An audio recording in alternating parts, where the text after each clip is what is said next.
Why, hello, ladies and gentlemen. It has been a long time since I filmed one of these podcasts, filmed, recorded. You get the gist.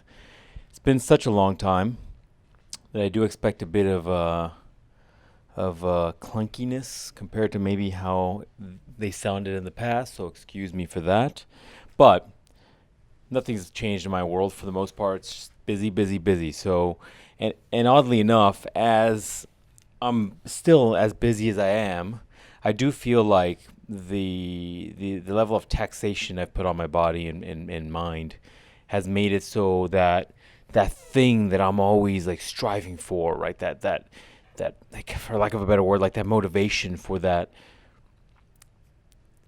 I don't know. It's a sort of kind of streamlined brain pattern I'm looking for that allows me to kind of get where I need to get to. It gives me some sparks of ideas. It allows me to free flow some of this podcast. Some of that seems incredibly hard to get to. I used to be able to reach that with a certain level of inspiration combined with a certain level of exhaustion, if you will. I mean, when I'm a little foggy in the morning, it's usually a little better for me to do things like that. And lately, I don't know what it is, but it's been a whole lot of like not motivation. That's not words. I'm tired. There's been a lack of motivation. There's been a lack of inspiration, to be honest with you. I mean, there's not a topic that really clings to me where I got to work this out of my head and it drives me to go and grab the recorder and work this out with you folks. It's been very interesting. I wonder how much of this is just kind of me burning the candle at both ends, and some of it is probably exhaustion, lack of sleep, all the extra stuff I've got going on. And while I can touch upon all that, at this moment, I feel like I'd just be regurgitating the last 2-3 episodes where I start these basically talking about how busy I am. So it is what it is. That's kind of where I am. And sometimes I like to start these episodes by giving you brief updates. So let's talk about today's topic. And it's going to be a brief one, primarily because it stems from a very brief inspirational thing, right? I'm in the middle of doing laundry right now. Just finished food prep. Been doing this forever. Some of you know that. Food prep's done. Laundry one is going. The dryer is going. So I'm waiting for the dryer to finish up here in the next minute or two, which is why I need to keep this condensed. But in the background, I always have something going on just because it helps me kind of get past the tediousness of some of these tasks. And I was watching this I don't know what to call it, award show or announcement show where they talk about new games that are coming out, and that's a bit of irony there because I haven't been able to touch a video game in probably over a year now. It's kind of a sad thing to say, but I haven't been able to touch a video game in over a year now. So for me to watch these things and fantasize about potentially playing some of these games, even though asterisk there, I'm getting to the age where a lot of these games I'm like, that's stupid. There's very few games that really draw me in, but I digress. I was watching this game that came out, and they were talking about this game, and this no cool thing, and blah, blah, blah, blah. And I was watching them play it. Let me grab some coffee here. As I was watching them play it, it reminded me of Overwatch, and I was of the generation that was around when the first Overwatch came out.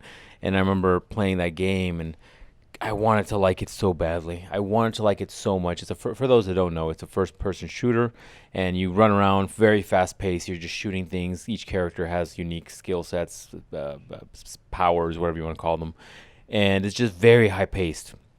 And I wanted to love it because it's made by a company named Blizzard, and Blizzard, although they make great games, Blizzard is an amazing storytelling company. They made trailers for the different Overwatch characters that were so good that it made you want to play the game. But that's not the point of this. Let me digress a little bit further. I'm watching this game that's ominous, or not ominous, but is reminiscent of Overwatch. And I'm watching it and I'm like, man, I remember Overwatch. And it gave me some few memories of buying Overwatch and playing Overwatch. And I remember wanting so badly to like that game. it just did not work with my brain. It's just my reaction time wasn't what it needed to be. My skill wasn't what I needed to be. I think the character I wanted to like based on the story that Blizzard put together was a character that maybe probably didn't work well with my default skill sets. And I remember playing it very little, primarily because it was an online game only, and I wanted to be able to play locally with friends. I'm of that generation where I like having people that I'm playing games with in the room. So I couldn't get into it. And I remember owning it and playing it a handful of times and really just giving up on it.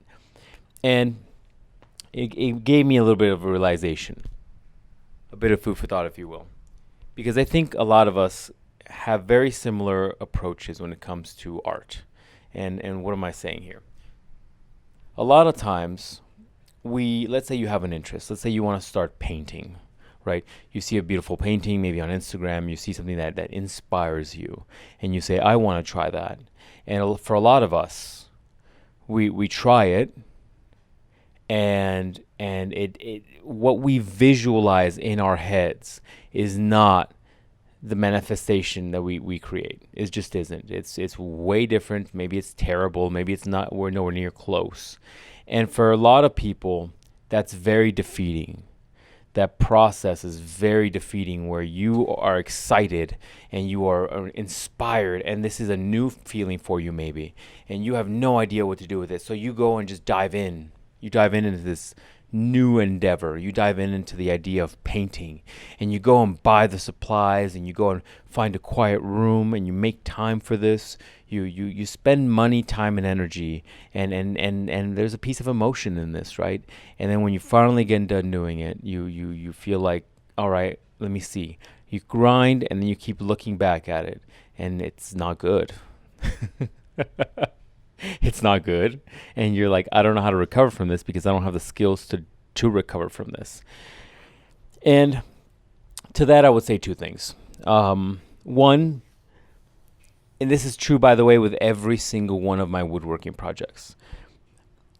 The process to get to the final process is not a beautiful process all the way through.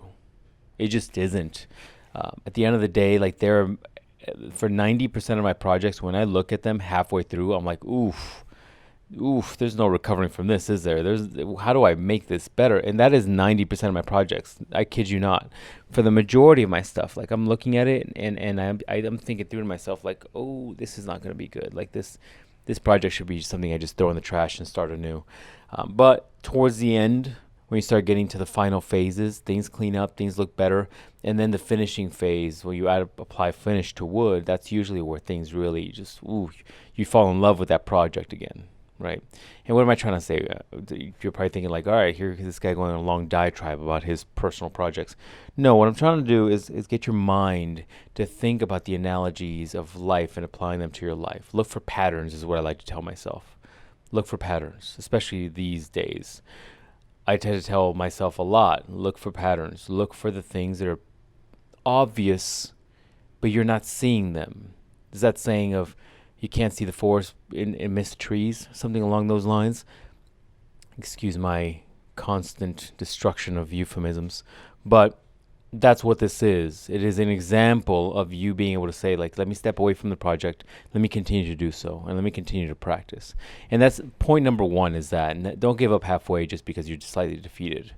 Look at things like a challenge. Take away what you can take away from the experience, right? That's literally the topic of my last podcast. Piece number two of the same topic, distant cousin topic number two, if you will, is the idea that we all want to have this feeling like we are low-key skilled out of the factory with certain innate abilities. Whether that's art, whether that's your ability to navigate the world, whether that's your ability to communicate with others, whether that's your ability to maybe, defend yourself, whether that's the ability for you to understand high-level complexities. I often joke about the idea that my toxic trait is the idea that I see something and I'm like, yeah, I can do that. You can literally send me a video of some guy building a Gundam, and I'm like, yeah, I can do that. Give me enough time, I could do that. And so that's my point. Like, I think we all have this innate internal ability, thinking we have these innate skills. And so when you take on this painting, if you will, if we continue with that analogy, you take on this painting and you're like, I'm going to get this painting and this is what I'm visualizing and this is what I'm going to create. And when it deviates, even if it's just slightly off of what your vision is, it is defeating for a lot of people, and people just quit. And then people all of a sudden just say, I will never paint again. And that's the problem in my eyes, because the reality of the situation is that you don't have these innate abilities.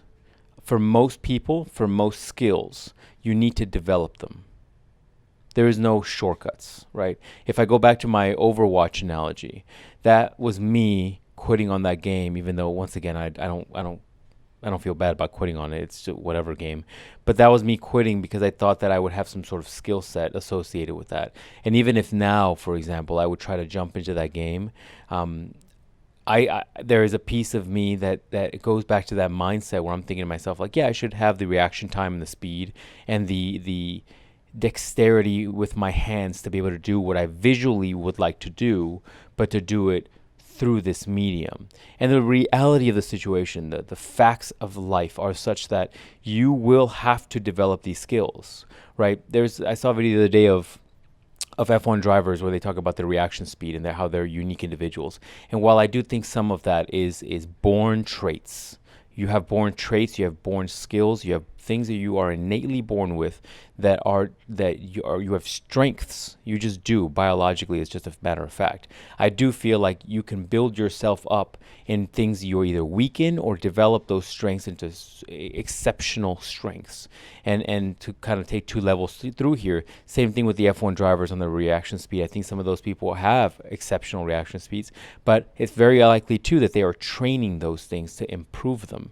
And that's just a fact. You see videos of them all the time playing with the colored little dots that they kind of tap or whatever. Same thing with fighters, same thing with people that are dealing with high reaction times.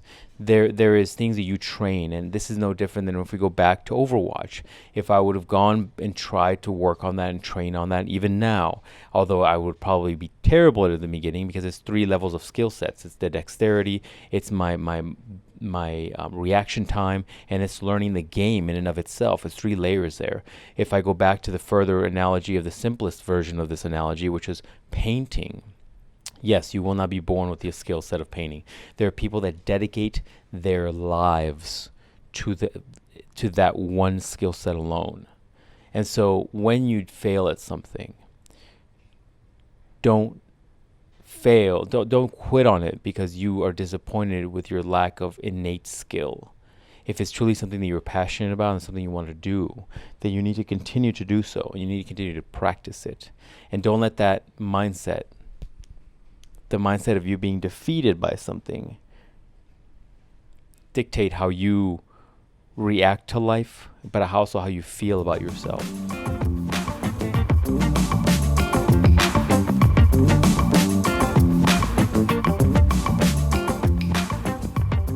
That's the podcast, ladies and gentlemen. I hope you've enjoyed this. I hope this has been at least thought-provoking to a certain level, and we will talk soon. I am LifeGeneralist, and this has been another episode of Curious John.